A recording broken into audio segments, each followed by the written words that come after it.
Olá, amigos de Caminhos da Longevidade. Hoje a gente vai conversar sobre a cidade que a gente quer para os nossos idosos, para que a gente possa viver de uma forma mais plena, com maior qualidade de vida. E por isso que eu estou aqui com Dirciane dos Santos, graduanda do curso de Arquitetura e Urbanismo e que está fazendo uma pesquisa sobre os centros de convivência, os centros de idosos, né, nessa construção de uma longevidade saudável. Muito bom estar aqui, prazer. Como é que você está? Bem também, bom. Primeiramente, eu quero agradecer a disponibilidade pela conversa. Então, eu sou a Dirciane dos Santos, né, como o doutor falou agora. Estou desenvolvendo a conclusão do meu curso 1, que é uma pesquisa de desenvolvimento. Eu trouxe, né, a minha pesquisa é voltada para centros de convivência dos idosos. Tá bom, mas antes de a gente entrar nesse tema, o que levou a jovem a buscar o curso de Arquitetura e Urbanismo? O que moveu você lá atrás para buscar um curso para pensar na cidade, para pensar nas pessoas? Sim, no desenvolver a gente já trabalhou com obras, construções, e foi um legado que já vem lá do meu esposo, que ele é engenheiro também, e eu decidi, né, fazer arquitetura, porque eu gosto, né? Então você faz arquitetura muito que tu vem do mundo da construção. Isso. Mas em algum momento a arquitetura também te fisgou do lado do urbanismo. Isso. Que quando você vem pensar na temática do idoso, do centro de convivência, tu tá pensando na cidade, não só na casa, né? Sim. Porque tem essa coisa da arquitetura e urbanismo, né? Eu posso pensar muito mais na unidade habitacional, que é a minha casa, Isso. ou eu posso pensar na cidade, que é o todo, o coletivo. Isso. O pensar no coletivo te seduz? Você gosta de pensar no todo também? Sim, no todo. Eu vou contar uma história, porquê do desenvolvimento do meu centro de convivência dos idosos. Até tinha comentado antes para ti, que minha mãe, a vida inteira dela, ela viveu 60 anos no sítio, no interior. E lá, praticamente os filhos cresceram e todos eles foram para um lado, para uma cidade, para outros, ela acabou ficando só. E a gente viu que ela, por questão de saúde para o idoso, a saúde, a convivência tira da depressão, a convivência, ela dá um bem-estar para eles, que como assim minha mãe, ela veio morar na cidade e começou a participar. Ela veio para Blumenau? Não, ela morava em Campos Novos, no interior, e foi participar no Centro de Convivência dos Idosos na cidade de Campos Novos. Campos Novos. Então ela saiu da área rural de Campos Novos e foi para a área urbana. Isso. Entendi. E lá no semblante dela, no sítio, a gente via que ela tinha um semblante mais de tristeza, mais de sozinha.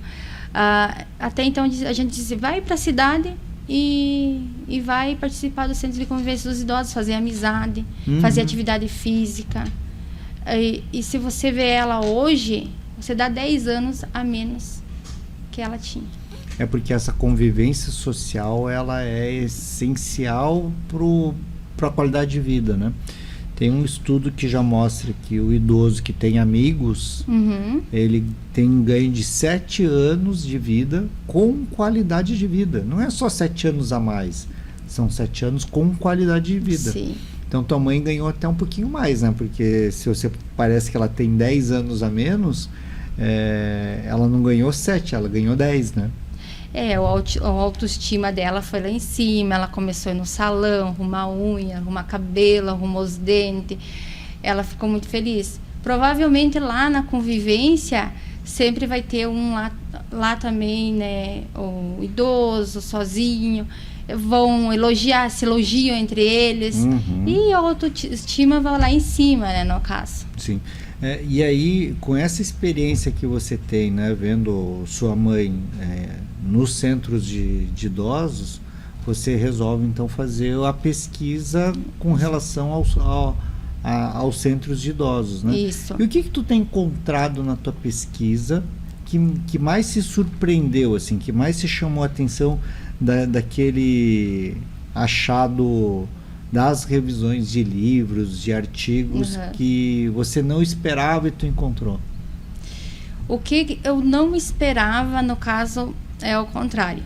O que eu procurava, eu não achei. Porque, voltando para minha mãe, eu fiz uma pergunta um dia para ela. Tá feliz no centro de convivência do idoso? Ela disse sim para mim. Sim, estou muito feliz, mas eu sinto falta de alguma coisa. De uma horta, de mexer com terra, ter contato com a natureza. Aí me despertou em trazer para o meu tema a hortoterapia.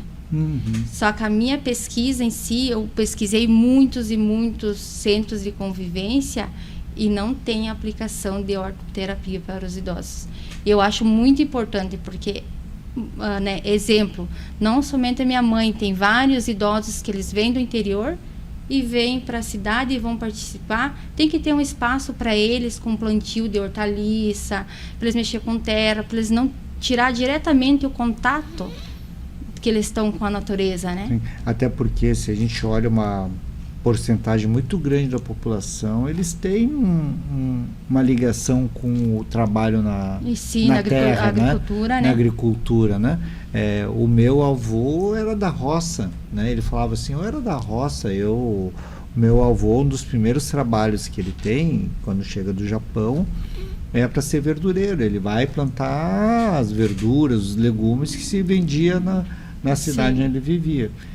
E aí eu lembro quando ele já estava aposentado e ele queria fazer alguma coisa, ele foi pedir o terreno do vizinho, que era um terreno baldio, para fazer uma horta. Então ele vai fazer a horta em todo o terreno. Imagina o tamanho da horta, um terreno inteiro, né?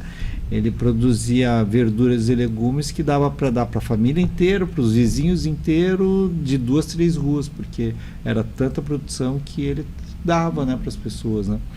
Mas isso fazia um bem enorme para ele. E quando ele deixou de ter esse contato, porque teve que voltar para São Paulo, né? Nessa época eu morava no interior do Paraná. Ele foi para São Paulo para morar com uma tia minha que não tinha esse terreno para fazer, ele adoeceu, né? Então o plantio, lidar com a terra, com aquilo que eles faziam a vida inteira, isso é um resgate também, né, da história deles, né? Eu até fiz pesquisas em outras cidades para ver se encontrei uma horta que eles implantaram no centro de convivência em Santa Maria, Rio Grande do Sul. Sim, que legal. E é uma horta simples, só que ela funciona uma vez na semana, o plantio, mas tem os idosos que são inscritos, que têm interesse de estar plantando, mexendo com a terra. Eu achei bem importante também.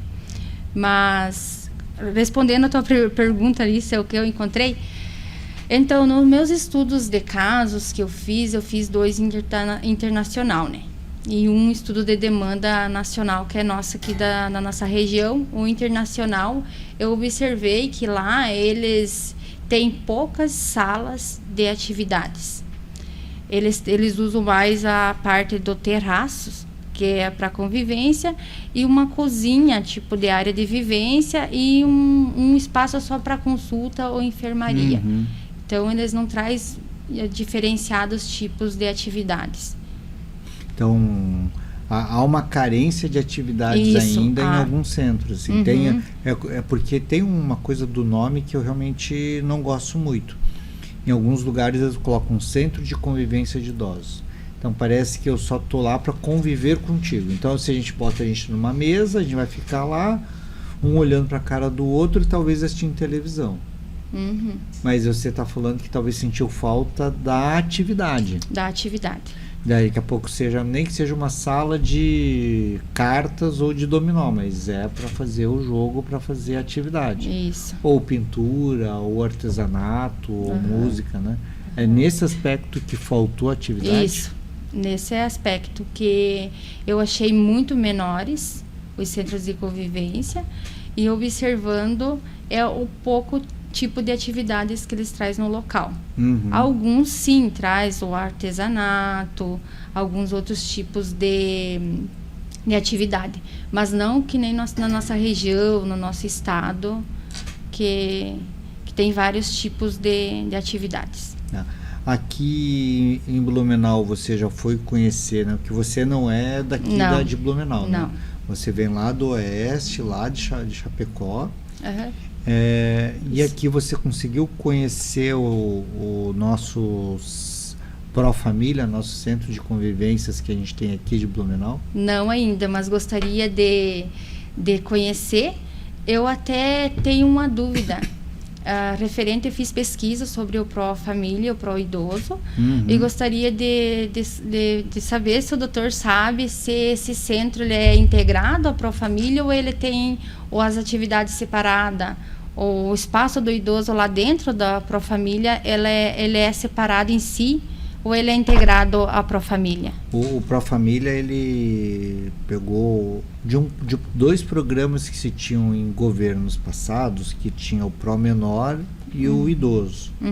E ele junta embaixo do Pró-Família as 2 políticas. Um para o adolescente, que também se trabalha com esporte, arte, cultura, como se fosse um contraturno, e colocou as atividades que os idosos faziam embaixo disso também. Dentro do Pró-Família, então, existe o Pró-Idoso. E no Pró-Idoso você tem uma série de atividades de hidroginástica, de ginástica, de alongamento, aulas mais de dança, aula de música, coral, artesanato, arte-terapia, informática, né? Então ele tem uma série de atividades, são mais de 40 oficinas com atividades as mais diversas. E esse Pró-Idoso, então, ele faz parte do Pró-Família. E é integrado mesmo ao Pró-Família. Né? Não é específico ali do idoso. Ele é específico. O Pró-Família não é específico do idoso. Ele tem um braço que faz o Pró-Idoso e um braço que faz o Pró-Menor. Quero conhecer. Então, a gente tem os 2 braços, né? E no Pró-Idoso, a gente tem aí, tanto que a gente chama, né? Quem vai no Pró-Família, se eu tenho já meus 70 anos, todo mundo sabe que eu vou para as atividades do idoso. Mas se eu tenho 15 e vou no Pró-Família, eu vou para as atividades que é do adolescente, né? Então, que às vezes tem esporte, música. E o Pró-Idoso aqui, o Pró-Família aqui, ele também tem atividades nos bairros. Então, se eu tenho lá no bairro distante, tem uma associação, lá na associação eles vão fazer uma atividade física. Uma vez por semana faz uma atividade mais física. Então, são atividades diversas, né? Sim. Desde a questão física, como de arte, como cultura, né? O coral do Pró-Família, né? Do Pró-Idoso é muito legal. São os idosos fazendo cantando. A gente tem a professora, tem alguns músicos que fazem parte desse grupo, mas eles têm o coral do Pró-Família. Que legal. E a alimentação deles, como que funciona? A alimentação deles, eu sei que eles têm um refeitório, né? Então eles participam das atividades tal, e tem o horário do café. E eles vão e recebem o café de uma forma gratuita, né? Que eles fornecem para quem está nessas atividades. O que a gente discute muito aqui é que hoje o Pró-Família ele já é pequeno. Ele já deveria ter um Pró-Família. Hoje ele fica no bairro da Velha, aqui perto mais do centro, né? Perto da Vila Germânica. Mas ele já deveria ter um lá na Itupava Central, deveria ter um no Garcia, deveria ter um na Fortaleza, já deveria ter outros Pró-Famílias para que a gente pudesse ter as atividades chegando na cidade inteira, né? Sim, porque provavelmente nos espaços menores poucas atividades. Se referindo a Chapecó, no meu estudo, a implantação desse centro de convivência, ele vai ficar num bairro, como o doutor citou, os bairros que não têm outras atividades, que nem eles se deslocam daquele bairro e vão para a cidade do idoso, aonde acontece na EFAP. Só que nessa cidade do idoso é que nem o Pró-Família. Eles se deslocam e vão fazer as atividades lá, porque tem várias atividades diferenciadas. A minha proposta é para trazer nesse bairro, que ele fica bem retirado, e esses idosos, eles vão durante a semana, eles pegam o transporte público e se deslocam daquele bairro e vão para lá. E eles não têm um espaço específico lá. Não querendo, né? A minha proposta não é tirar eles de lá, é deixar uma atividade do dia a dia para eles. Também. Perto de casa, né? Perto de casa. Porque talvez uma das grandes questões hoje do urbanismo é esse deslocamento urbano, mobilidade. Né? Mobilidade, né? Lógico que se a gente for pensar numa cidade menor como Campos Novos, onde você vem, Sim. o problema da mobilidade não seja ainda uma crise. Uhum. Mas Chapecó, Blumenau, Joinville, Florianópolis, as cidades maiores, a mobilidade já está numa crise, né? Então, tem um bairro aqui que se chama Vila Itopava. Uhum. É o bairro que proporcionalmente tem mais idosos. Uhum. Eles poucos participam das atividades que tem aqui, tanto do Profamília, e eu sou médico geriatra e eu trabalho no centro de saúde do idoso. Então é um idoso completamente diferente, um perfil de um idoso mais adoentado, que precisa de muitos tratamentos e terapias, né? Mas esses dois serviços que atendem o idoso, ou o idoso saudável, robusto, ou o idoso frágil, mais adoentado, eles recebem muito pouco paciente da Vila Itopava, porque a distância é muito grande. Então a gente precisaria estar levando serviços como o nosso, do Centro de Saúde do Idoso, como o do Profamília, para mais próximo. Porque eles também precisam dessa atenção, né? Sim, ou mais próximo, ou um transporte já específico para pegar eles na casa e trazer ali. Porque o ponto do transporte público, da circular, ela pode ser distante da casa, que eles possam estar indo caminhando até esse local. Até porém, não somente ele está caminhando, né, com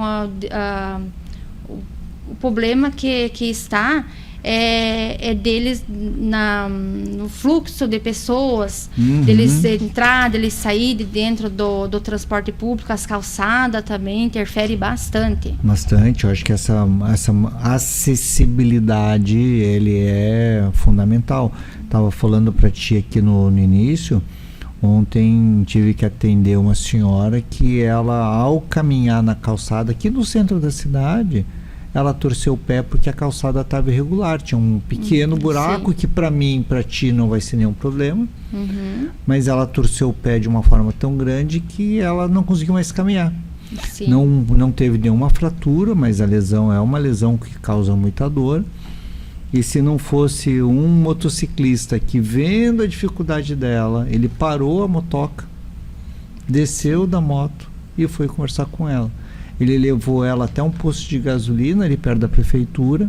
Lá veio um outro carro que percebeu que ele estava carregando essa senhora no braço e falou assim: vocês precisam de ajuda? Esse que não conhecia ela levou ela até na casa onde ela precisava ter o atendimento. Então, uma pequena irregularidade na calçada gerou um acidente e uma lesão importante. Tanto que ela falou para mim que assim, ela ficou com medo do que ela ia fazer, porque como é que ela ia chegar em casa se ela não podia mais caminhar. Isso aí. Se não fosse a boa vontade de duas pessoas, talvez ela não tivesse chego. Sim, e mesmo que a gente trate-se que tem o transporte público, né, para ele estar se deslocando, mas a gente tem que ver um ponto que de referência disso, que eles têm que sair da casa deles, chegar nesse ponto, né, com calçadas, ver se a acessibilidade está adequada para eles. Eu, no meu ver, tinha que ter um transporte público diretamente para passar na casa deles tal dia, né, para eles estar já preparado, esperar para estar fazendo essas atividades em centros maiores, aonde tem atividades diferenciadas, né? Sim, aqui em Blumenau a gente luta muito para que tivesse outros centros como a gente tem, porque o número de idosos aqui ele cresceu de uma forma surpreendente, né? A gente tinha no censo de 2010, né, a gente tinha 300 e poucos mil habitantes e uma proporção de 10% de idosos. Então a gente tinha lá uns 30 mil idosos, tá, na cidade, sendo que desses ali 15 a 20 mil eram idosos mais adoentados. Assim, tá? Ok. Para o censo de 2021, tá? O número de habitantes subiu para 380 mil, quase 400 mil habitantes, e a porcentagem subiu de 10% para 15% de idosos. E isso gerou duplicou o número de idosos, porque ele chegou a 57 mil idosos. 57 mil idosos é quase o dobro do que se tinha 10 anos atrás. E esses 57 mil idosos precisam de aparelhos, né? Como a gente chama de aparelhos, precisa de mais unidades do Profamília, precisa de mais unidades do Centro de Saúde Idoso, e precisam ter serviços diferentes, né? Aí você fala muito do transporte público, né? E como esse transporte público precisa ser adaptado, né? E visto com outros olhos também, um específico para eles, né? E tem uma coisa que talvez vocês escutam, e eu tenho falado muito, assim, porque entre os amigos o pessoal briga comigo, né? Porque eu falo que a cidade deveria estar com radar e pardal para não deixar que a velocidade fosse maior do que 40 por hora, né? Porque eu pego um idoso com dificuldade de caminhar e ele precisa atravessar a rua. Se o meu carro está 60 por hora, ele mal vai conseguir ver meu carro. Quando ele estiver no meio da faixa de segurança, eu já vou estar passando por ele. Mas se eu tivesse a 40 por hora, ele ia conseguir ver meu carro lá longe, ia conseguir atravessar com muita segurança. Então, algumas cidades da Inglaterra, por exemplo, eles têm em áreas residenciais um limite de 40 por hora. 40 por hora. Porque as crianças conseguem ver o carro, os idosos conseguem ver o carro, e a gente consegue então ter muito mais segurança para o pedestre. Eu que sou jovem, você que é jovem, a gente, se tiver que dar uma corridinha para terminar de atravessar a rua, a gente faz. Mas o idoso não consegue fazer disso. Então, essa velocidade que a gente tem hoje dos carros, tá? A gente no meio urbano a gente tinha que reduzir, né? E tem algum estudo sobre isso, sobre essa questão da velocidade, e qual velocidade a gente deveria estar pensando em lidar na cidade? O que eu tenho visto e o que eu tenho imaginado, isso é uma realidade para o urbanismo mesmo? De limitar a velocidade para diminuir acidentes? Acredito que sim. Porque, como o doutor citou ali, os idosos eles não têm aquela mobilidade que nem nós temos, né? Eles são mais lentos, né, para travessias. Eu acredito que implantação de faixa de pedestre ajudaria bastante também, porque às vezes eles colocam só em espaço específico, né? Eu acho que tinha que ter numa metragem a faixa de pedestre para os idosos, né? O que eu só imagino que a gente devia ter a faixa de pedestre e pelo menos 50, 60 metros antes a gente ia ter um pardal para limitar a velocidade dos carros. Porque o que eu já vi, aqui teve muitos casos de idosos atravessando a faixa de pedestre e serem atropelados na faixa de pedestre. Sim. Porque o carro está tão rápido que quando ele vê o idoso, ele já está muito em cima, eles não conseguem parar. E uma outra coisa que eu fico pensando muito e faz parte, acho, de construção de política pública, que essas faixas de pedestre também fossem iluminadas, né? Porque às vezes você está à noite e eu, como motorista, às vezes eu estou vindo, eu vejo na faixa de pedestre, quando eu me dou conta tem alguém atravessando, mas está tão mal iluminado que eu vou conseguir iluminar só com o meu farol, e às vezes isso já é muito tarde, né? Então, acho que esses pequenos cuidados a gente vai ter que pensar na cidade, que a cidade cada vez vai ter mais idosos. Tem uma coisa que a gente imagina para Blumenau, que Blumenau, muito em breve, vai ter 500 mil habitantes, e desses 500 mil habitantes, 100 mil vão ser idosos. Isso aí. 100 mil idosos numa cidade, se a gente pegar a maioria das cidades hoje de Santa Catarina, não tem 100 mil habitantes. Imagina ter 100 mil idosos numa cidade como Blumenau, e que vai acontecer o mesmo fenômeno em Joinville, em Florianópolis, em Chapecó. Nas grandes cidades o número de idosos tem aumentado muito. Você percebe isso em Chapecó, olhando, né, na cidade, nas ruas, nos locais públicos, você percebe o número de idosos aumentando cada vez mais? Percebo, até no IBGE ali aumentou, né? Com o passar de anos, acho que foi em 2022, eu vi também que acrescentou para 15%, como o doutor falou que acrescentou aqui, lá também acrescentou os idosos. E há um crescimento muito rápido. Isso.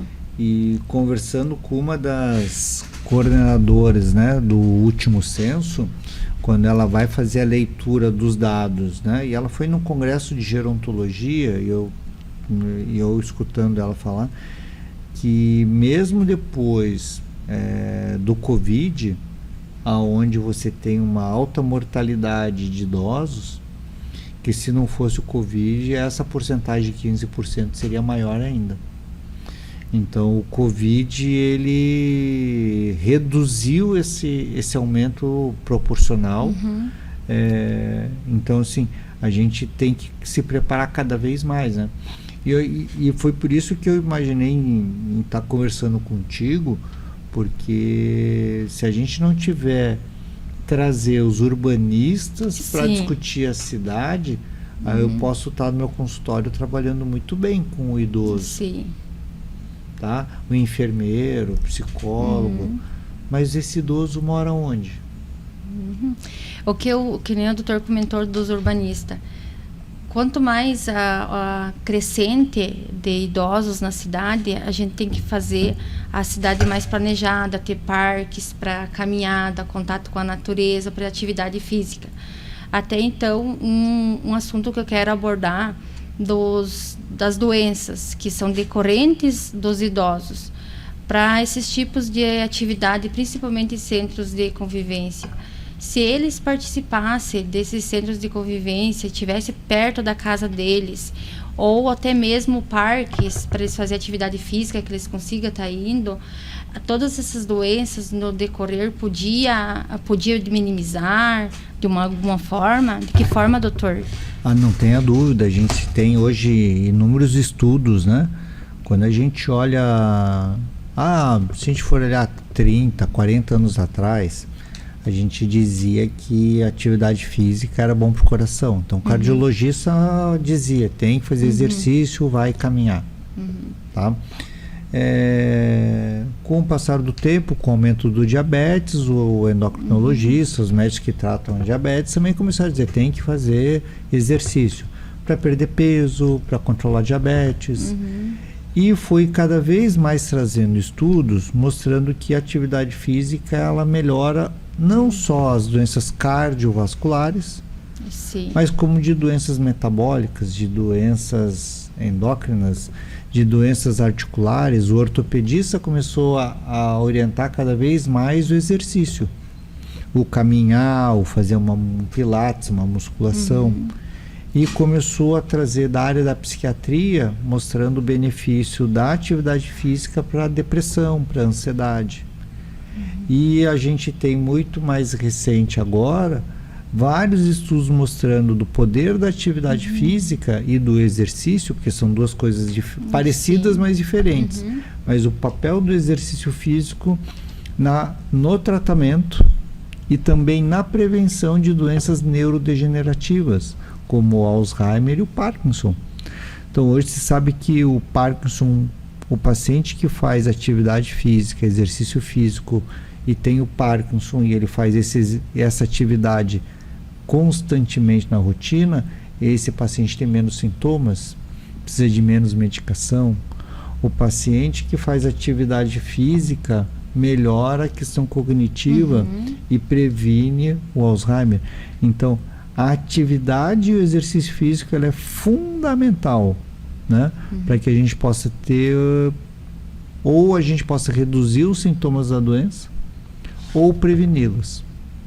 Tá?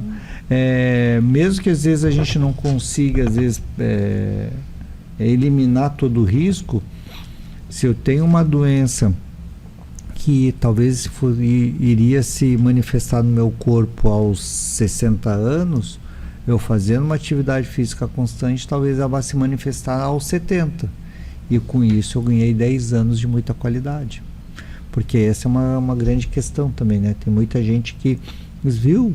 Fulano fez exercício a vida toda, comeu bem tanto, não sei o que, agora está com 85 anos e está com câncer. Falei, sim, provavelmente se não fizesse tudo isso, ia ter câncer aos 60, aos 50. Sim. Então ele ganhou uma vida, ele viu o neto crescer, ele viu o neto envelhecer a ponto de se formar, de criar uma família, de dar um bisneto. Então isso são coisas que não tem preço, né? Então a atividade física é essencial. Então ter parques, ele é essencial na cidade, não só para a cidade se tornar bonita, mas porque a gente gera convívio, gera exercício, gera atividade, né? E nesses espaços de centro de convivência, trazendo uma pista de caminhada com contato com a natureza, com a implantação desse centro de convivência num espaço maior, ajudaria? Lógico, se a gente for pensar que o contato com a natureza ele é tão importante, já tem também estudos mostrando que quem tem contato com a natureza, às vezes tirar o sapato e pôr o pé na grama, de fazer a horta como você, né, pensa, sugere, mas de ter contato com animais, do toque, de ter o contato com a mata, com os rios, isso faz um bem enorme. Então a gente precisa evoluir para centros de convivência que tenham contato com a natureza, né? Hoje a gente tem aqui em Blumenau um centro de convivência, o Profamília, que ele está num prédio que é um prédio fechado, né? Não que seja fechado, mas muito tradicional. Só que ele tem um luxo. Ele está do lado do Parque Ramiro. Aí no Parque Ramiro tem uma pista, né, de caminhada, tem um lago onde tem peixes, patinhos e não sei o quê. Então ele tem um contato diferente. A implantação foi num lugar bem adequado, né? Lugar estratégico. Eu não sei se foi pensado ou se foi só um acaso por ter o prédio ao lado. Mas ele foi essencial assim, para desenvolver as atividades. O que eu tenho visto, por exemplo, eu tenho um contato com um grupo de aposentados, servidores da prefeitura aposentados, né? Já idosas já, e elas participam de um grupo de caminhadas, de montanhismo, de trekking, de fazer trilhas. Então elas vão aqui nas trilhas, das matas, dos morros aqui da região. E elas postam foto com um sorriso de orelha a orelha e elas estão super bem, né? Porque esse contato com a natureza é essencial. É muito importante, né? Para quem é impressionante que às vezes a gente pode estar falando disso, e se alguém tiver, às vezes, pela internet e que mora em São Paulo, talvez não entenda o que a gente tem em Blumenau, que Blumenau tem um contato com os morros, né? Com uma mata relativamente preservada muito grande. Mas mesmo quem mora em grandes centros como São Paulo, o paulistano adora ir para o Parque Ibirapuera, que pode ser um parque, né, pensando bem, pelo tamanho de São Paulo não tão grande, mas tem todo um contato com a natureza. Sim. Então é essencial, todo mundo gosta, né? Todos gostam. Ali em Chapecó, não sei se você já viu falar, o prefeito dali, ele investe bastante em parques. É muito maravilhoso. Chega o final de semana, não somente pensando em si, nos idosos, mas em famílias que moram em apartamento. Que ele chega o final de semana, alguns dos parques tem churrasqueira, super organizado, limpinho, tem grama, dá para fazer piquenique.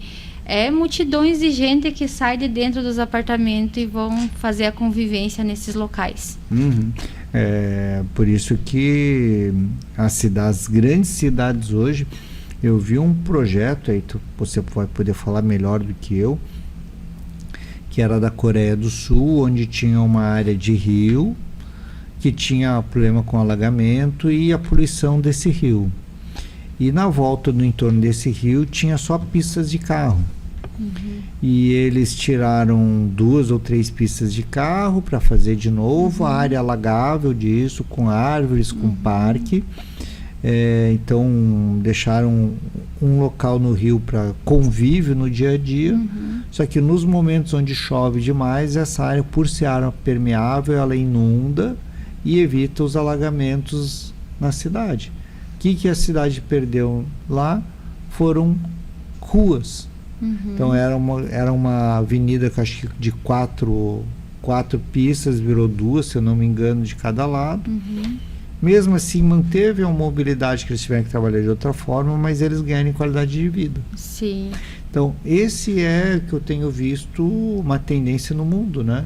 De criar espaços urbanos mais arborizados, mais, né? Com mais praças, né? Até porque as emergências climáticas estão aí, né? Sim. A gente vai ter cada vez mais problemas com excesso de chuva ou excesso de calor. De aquecimento também. Então tem o calor, tem excesso de frio e excesso de chuvas. E nada melhor para a gente segurar esses excessos do que a própria natureza, né? Isso aí. Pensando no teu estudo com relação aos centros de convivência, né? O que você percebeu do aumento da qualidade de vida desses idosos? Você tem dados sobre isso? Sim, eles estudam na área da arquitetura, se estuda sobre essa questão da qualidade de vida para o idoso? Não tem um componente específico na nossa grade, né? Mas nós, como os alunos, eu optei para fazer, na minha conclusão do meu curso, centros de convivência de idosos. Que ali, então, eu comecei a fazer as pesquisas sobre a qualidade de vida. Encontrei muitas informações sobre atividades, saúde, né, bem-estar, tudo isso que integra junto no centro de convivência. Eles participando teriam mais, digamos, mais tempo de vida e de qualidade, né? De qualidade. Sabe que tem estudos que mostram que tem uma redução importante do consumo de medicamentos. Isso. Então, pacientes que participam de atividades como essa, né? De atividades físicas, sociais e culturais, eles começam a reduzir o número de medicamentos. E também nos centros de convivência, não sei se no Pro Idoso aqui tem, mas em alguns centros tem o salão de dança. É muito bom para eles. Fico feliz, né, alegre. Então, ao mesmo tempo que eles ficam felizes e alegres, eles estão fazendo atividades, estão se movimentando e estão fazendo a integração entre grupos, né? Convivendo, né? Porque a questão do se divertir, ele não é restrito aos jovens, né? Isso. Esses dias eu briguei com uma amiga mais jovem, e é da universidade, né?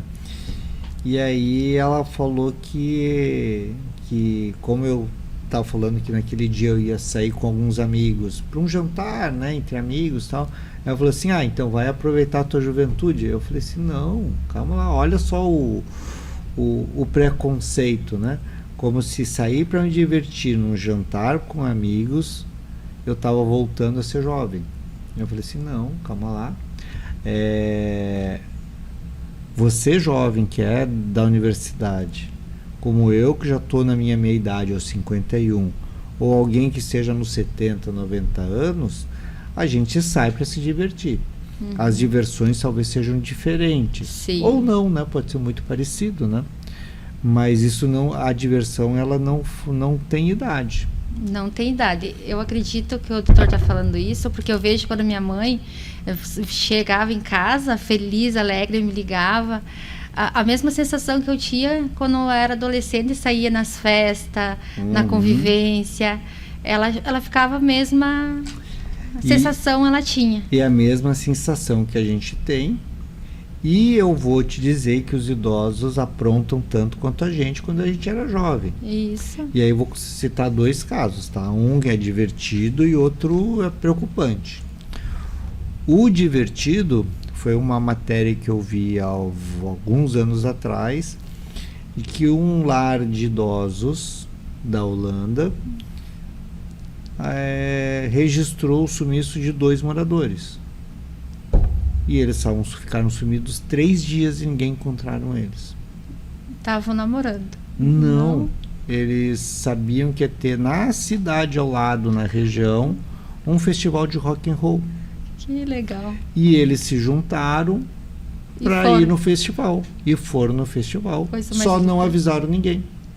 Passaram 3 dias no festival de rock and roll. Provavelmente diferente de jovem que fica acampado e tal. Eles ficaram num hotelzinho, não sei o quê, mas eles iam no festival, voltavam. E depois de 3 dias voltaram para a casa de idosos deles. Bem tranquilos, né? Isso, então foram se divertir, aprontaram porque não avisaram os responsáveis. Assim, a gente vai lá. Eles falaram que assim, se a gente avisasse, talvez não deixasse a gente ir. Então eles foram sem avisar. Então às vezes aprontam igual como é um adolescente, que e às ele vezes sente essa necessidade, né, doutor? De se divertir, sim. Não de aprontar, né? Porque não precisava aprontar, mas tudo bem. Mas aí também é aquela coisa que a gente também tem que lidar com o nosso preconceito. Assim, tu quer ir no show de rock and roll, ótimo, tá? Pode ir, vai, volta. Como é que tu vai? Porque era assim que minha mãe fazia comigo, né? Ah, sim. Tu quer ir no show, tá? Como é que tu vai? Vai com quem, volta como? Ok, pode ir, não tem nenhum problema. Se eu falasse, eu não sei com quem vou, não sei como eu volto, ela aí já tinha problema, já não deixava. E eles escaparam. Eles escaparam. E o segundo caso, que é um caso triste, é que no Brasil, uma das populações, uma faixa etária que mais está sendo acometido por infecção de HIV os idosos, são os idosos. Por que, doutor? E aí a gente fala por N fatores, mas talvez a revolução da pílula azul. Que quando chega o Viagra e seus, né, e a família de Viagra, né? Então o Viagra, Tadalafila, Sildenafila, os idosos homens começam a ter ereção. E a sexualidade, tanto do homem como da mulher, ainda existe. Não importa a idade, existe uma sexualidade. E eles então namoram. E eles namoram sem preservativo. E me diga uma coisa, doutor, se é mito ou é verdade que esses medicamentos, eles podem trazer efeito colateral até a morte deles? Sim, porque o Viagra, né, a Sildenafila, ela foi uma medicação que se pensou muito no início, no projeto de pesquisa dela, em animais e tal. Ele era um vasodilatador para tratar pressão alta. Então se deu conta de que ele em doses baixas poderia baixar a pressão e ser um bom medicamento. E quando chegou na última fase de testes, ele não deu certo, não baixou a pressão. E eles estavam já quase encerrando então o estudo, porque já que não deu certo para baixar a pressão, então não vale a pena, tal, vamos continuar, porque eles queriam acabar com o estudo. E quando a gente faz uma pesquisa muito séria, a gente faz o duplo cego. Uma turma toma um medicamento de verdade e outro toma um placebo. Ele acha que está tomando remédio, mas não toma. E quem tomou o remédio começou a falar assim, não, doutor, mas esse remédio é bom, deixa aqui. Porque os homens que tomavam esse remédio para baixar a pressão começaram a ter um melhor desempenho sexual. E aí que eles então entenderam que podia ser porque a base da ereção do homem é uma vasodilatação das veias penianas e aí consegue ter ereção. Só que quando eu uso isso numa dose mais alta, como aí ficou para dar esse efeito, se eu já tomo muitos medicamentos, que eu sou cardiopata, hipertenso, que tenho tal, eu já tomo um monte de remédio para baixar a pressão, se eu tomo um remédio para baixar a pressão, pode baixar demais. E ao baixar demais a pressão, pode me dar problemas cardíacos. Então, não é um mito, é uma verdade. É verdade. Você tomar esses medicamentos para ereção, eu preciso falar com o médico. Para saber se eu tenho condições, se os remédios que eu estou tomando não vão interagir um com o outro e baixar demais minha pressão. É isso que acontece, não é exatamente a medicação em si que ele está tomando, é as outras que estão... É a junção, É a o junção, coquetel, né, de tudo, né? Isso. E como o idoso geralmente já tem problema cardíaco, já tem problema de pressão, já toma um monte de medicamento, se ele tomar essa medicação sem a orientação médica, pode ter um problema, tá? Então, tem que ser tomado, pode ser tomado, mas com sob orientação médica, porque pode correr o risco. Mas essas medicações e esse hábito de não usar o preservativo está fazendo com que no Brasil uma parcela grande desses idosos tenha contraído o vírus do HIV. Por isso que a gente tem que discutir com o pessoal, né, com o idoso hoje, sobre a questão do sexo seguro. Isso. E todo mundo acha que idoso não faz mais sexo, né? Eles acham assim, não, mas isso aqui é bobagem, não precisa, eles nem fazem isso. Mas se a gente vai nos clubes de idosos, que tem as danças, e vê o comportamento deles, é igual ao nosso. O seu João vai tirar a Dona Maria para dançar, já bate um papo. Sim. Às vezes não dá match, aí tudo bem, eles saem, vão pra lá, mas daqui a pouco o seu João vai lá com a Dona Ana, aí dá match, né? Eles vão lá, vamos sair, vamos... Então, tem os namoros dos idosos. Sim. Eles namoram bastante, tá? Eles namoram bastante. É um namoro diferente do namoro do adolescente, mas é um namoro. E o doutor acha importante nesses centros de convivência fazer um espaço exclusivo para essas conversas e ter um atendimento médico para orientar eles a cada 15 dias, ou uma vez por mês, ou toda semana? Eu acho que a gente dentro de saúde pública, e aí entra para todas as profissões, né? O enfermeiro, o psicólogo, o fisioterapeuta, o médico, a gente sempre trabalhou muito com educação em saúde. E a gente precisa educar o jovem, a menina jovem, o menino jovem, para não ter a gravidez na adolescência. A gente precisa educar o rapaz de meia idade, a senhora de meia idade, a controlar a pressão, a diabetes. E a gente precisa fazer a educação em saúde para a pessoa idosa também. Falar sobre o problema da artrose dela, do joelho, para falar sobre a pressão alta, para falar sobre as doenças sexualmente transmissíveis, né? Então a gente precisa falar disso. Então a educação em saúde é essencial. Se os centros de convivência de idosos tivessem a oportunidade de fazer educação em saúde, seria ótimo. Aqui em Blumenau, o Centro de Saúde do Idoso, fui eu que organizei. Começou lá em 2011, a gente inaugura em 2012. E por 10 anos o Centro de Saúde do Idoso foi junto com o Pró-Família. Lógico, tinha no andar de baixo todas as atividades com o idoso mais saudável, mais robusto, e naquele nosso setor, que era da Secretaria de Saúde, só com o idoso mais adoentado.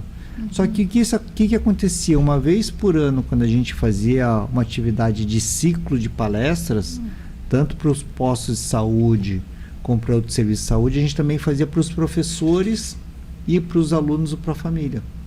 E era uma atividade maravilhosa, porque a gente fez um dia lá, um ano, sobre a questão cognitiva, sobre a questão do Alzheimer. Como prevenir isso, como estimular a cognição. A gente fez a palestra para os professores e para os alunos. E para os alunos a gente fez um monte de oficina, de atividades que a gente poderia fazer para estimular a cognição. Então tinha várias atividades, eu coordenei a oficina de xadrez. Porque é um jogo simples. Não é todo mundo que sabe jogar, mas se você aprender, o xadrez te ensina muito. Então eu fiz a oficina de xadrez, a gente fez outras oficinas, né? Então cada um do Centro do Idoso fez oficinas diferentes para os idosos. Perfeito? Um outro ano a gente falou sobre depressão. Então a gente falou sobre a depressão, os riscos, a necessidade de tratar, de como a gente tem que lidar com os nossos problemas na vida, né? Foi muito legal, porque a psicóloga teve muito que falar, a terapeuta ocupacional teve muito que falar, a gente da área médica teve muito que falar, e foi um assunto muito legal, tanto para os alunos do Pró-Família, como para os professores. Então, sim, respondendo à pergunta, é essencial que no centro de convivência tenha momentos de interação com a saúde. Sim. No caso que eu vou fazer uma implantação do centro de convivência apenas para aquela população do bairro, que ela não vai se aglobar muitos idosos, é só para suprir a necessidade deles ali. Embora que seja um centro de convivência menor, que vai suprir aquela necessidade de atividades do dia a dia, o que o doutor tem em visão ou já conviveu no centro de convivência, uma atividade que não pode faltar, que nem que seja as outras atividades diferenciadas, que eles vão estar indo naquele outro espaço específico que tem, mas para colocar nesse centro uma atividade que vai agregar muito no teu ponto de vista? Para mim, essencial é socialização. Ele precisa estar com pessoas. Porque se eu sou um idoso e na minha atividade tem a Dona Maria, e na semana passada ela falou que o filho ia viajar, ela estava preocupada. Hoje, quando encontro ela de novo, eu pergunto: e aí, Dona Maria, e teu filho? Tu voltou? Sim. Tá tudo bem? Não, tá tudo ótimo, tá bem. Então, além de gerar o afeto, gera também o meu lembrar a minha preocupação. Né? E se ela falou semana passada do filho, hoje eu falo: e aí, como tá o filho? Então, tem o estímulo cognitivo. Então, a socialização é importante. A socialização vai levar ao estímulo cognitivo. Lógico que aí eu vou ter outra atividade. Vai ter atividades de estímulo cognitivo dos jogos, dos aprendizados. Mas eu também, quando eu tenho a socialização, eu vou fazer minha atividade física de uma maneira mais prazerosa. Que eu vou ter um grupo de caminhada, eu vou ter um grupo de dança, eu vou ter um grupo de hidroginástica, eu vou ter um grupo de alongamento. E essa atividade física vai me trazer benefícios. Porque a atividade física, se não tiver uma socialização, pode acabar virando uma pequena tortura. Em grupos, trabalhar em grupos, então, para eles ficar mais animado, né? Sim. Então eu falo, a socialização. Eu dou um exemplo, né? Eu sou uma pessoa que sou esportista desde novo. Minha decepção é que eu nunca fui um bom esportista, então eu nunca fui bom em nada. Mas eu sempre fui da corrida. E teve uma época que a corrida era um esporte solitário. Eu lembro que eu treinava sozinho, ia correr sozinho. Hoje tem grupo de corrida. As pessoas se juntam para correr juntas. Por quê? Porque as pessoas gostam e querem socializar. Então, socializar somente, então, talvez não seja bom. Se eu socializar para tomar um chopp e comer torresmo, talvez faça mal fisicamente, mas vai fazer bem emocionalmente. Se eu fizer um grupo de atividade física, vai fazer bem física e socialmente. Se eu fizer um grupo para aprendizado no grupo de artesanato, vai fazer muito bem. Então, são essas coisas que mudam. Se você perguntou de uma, né? Socializar para mim. Sim. E sobre a educação, que o doutor estava comentando antes, que é bem importante, socialização e educação, e o que o doutor deixa em ponto de vista para implantar esse centro de convivência? O que eles quiserem aprender, porque não tem atividade melhor ou pior. O melhor é fazer alguma coisa. Então, lógico que tem estudos que mostram que leitura, livros é muito bom, que aprender uma segunda língua é muito bom. Mas a gente vem de um país onde é muito desigual socialmente, onde essa parcela da população teve uma restrição muito grande à educação. A gente negou esse direito a eles. Então, quantos idosos que mal têm o 4º ano de estudo? Sim. Então, eu vou dizer que ele tem que ler, que ele tem que aprender uma nova língua. Talvez ele tenha que aprender a fazer tricô, talvez ele tenha que aprender a pintar quadro, talvez ele tenha que aprender a fazer marcenaria. Aí não importa, o importa é que ele aprenda coisas novas. E tem gente que gosta de fazer artes manuais, tem gente que gosta de fazer da tecnologia. Mas não importa, eu preciso aprender. E eu preciso aprender e olhar onde eu estou e saber que nessa comunidade talvez eles queiram fazer isso. Sim. Se eu for replicar lá em Chapecó, talvez seja diferente. Sim. Se eu for aplicar lá em Florianópolis, diferente. Então, eu preciso aprender a ler, a conversar, a tentar identificar quais são as necessidades de cada local, né? Uhum. Mas precisa aprender. Sim. Precisa aprender. E a terceira coisa que eu ia dizer, precisa de exercício.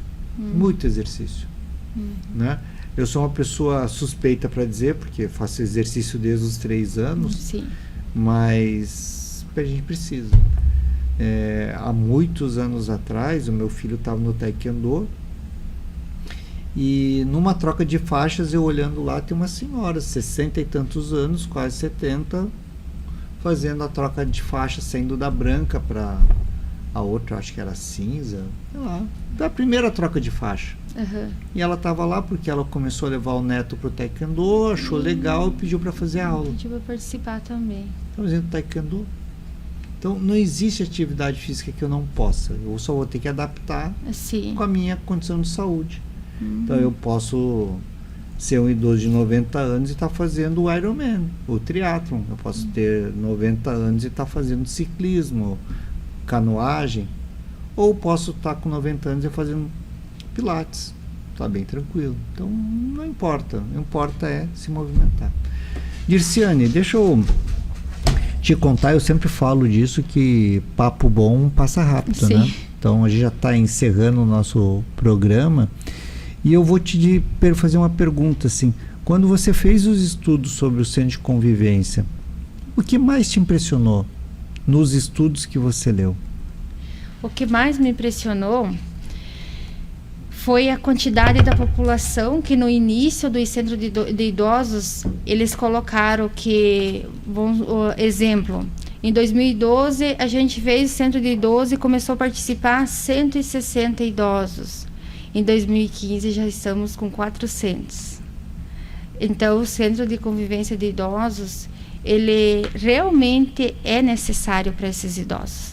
Eles vão em busca, né, da socialização, como o doutor falou. Sim.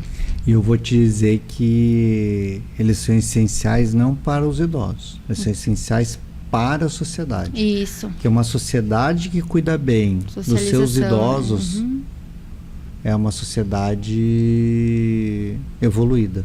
Isso. A gente ainda tem muito a evoluir, porque a gente ainda não cuida dos nossos idosos também. Mas enfim. Dirciane, eu queria muito te agradecer essa conversa. Eu também agradeço.